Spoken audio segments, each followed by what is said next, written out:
ತೊಗೊಳ್ಳಿ ಮೇಡಮ್, ನಿಮ್ ಸೀರೆ ಬೆಲೆ 65,000. ನೋಡ್ದಾ, ನಾ ಹೇಳಿಲ್ವಾ, ಕಂಚಿ ಸೊಸೈಟಿ ಅವ್ರು ಏನ್ ಹೇಳ್ತಾರೋ ಹಂಗೆ ನಡ್ಕೊಂತಾರೆ. ಅಮ್ಮ, ಈ ಹಳೆ ಸೀರೆಗಳನ್ನ ಮತ್ತೆ ತಕೊಂಡ್ ಕುತ್ಕೊಂಡ್ಯಾ? ಲೇ, ಜರಿ ಸೀರೆಗಳು ಮಡ್ಸಿಟ್ಟಾಗಿ ಇಡಬಾರ್ದು, ಅದಕ್ಕೆ ತೆಗ್ದಿ ಮತ್ತೆ ಮಡ್ಸಿಡ್ತಾ ಇರೋದು. ಇದಕ್ಕೆಲ್ಲ 20-30 ವರ್ಷ ಆಗಿರ್ಬೋದಾ? ಆಗತ್ತಾ? ಬಿಸಾಕ್ಬಿಡಕ್ ಆಗತ್ತಾ? ಅಮ್ಮ, ಇದಕ್ ದುಡ್ಡು ಕೊಡ್ತಾರೆ. ಹೌದು, ಅಂದಿ ಕರ್ಸ್ಬಿಟ್ಟು 2,000 ರೂಪಾಯಿ 3,000 ರೂಪಾಯಿ ಅಂತ ರಾಗ ಆಡ್ತಾರೆ. ಏನು ಬೇಡ.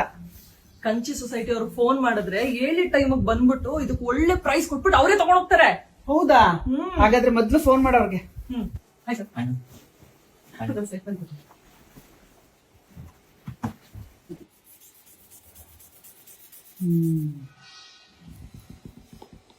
ನೋಡಿದ್ರಲ್ಲ ಸರ್, ನಮ್ದೆಲ್ಲ ಪ್ಯೂರ್ ಜರಿ. ಎಷ್ಟು ಕೊಡ್ತೀರಾ ಅಂತ ಕರೆಕ್ಟ್ ಆಗಿ ಹೇಳಿ. ಎಷ್ಟು ಖುಷಿ ಆಗ್ತಿದೆ ಗೊತ್ತಾ, ಸುಮ್ಮನೆ ಸೀರೆ ಮೂಲಲ್ಲಿ ಬಿದ್ದಿತ್ತು, ಒಳ್ಳೆ ದುಡ್ಡು ಬಂದಿದೆ. ನಡಿ, ಗೋಲ್ಡ್ ತಗೊಂಡ್ಬರೋಣ.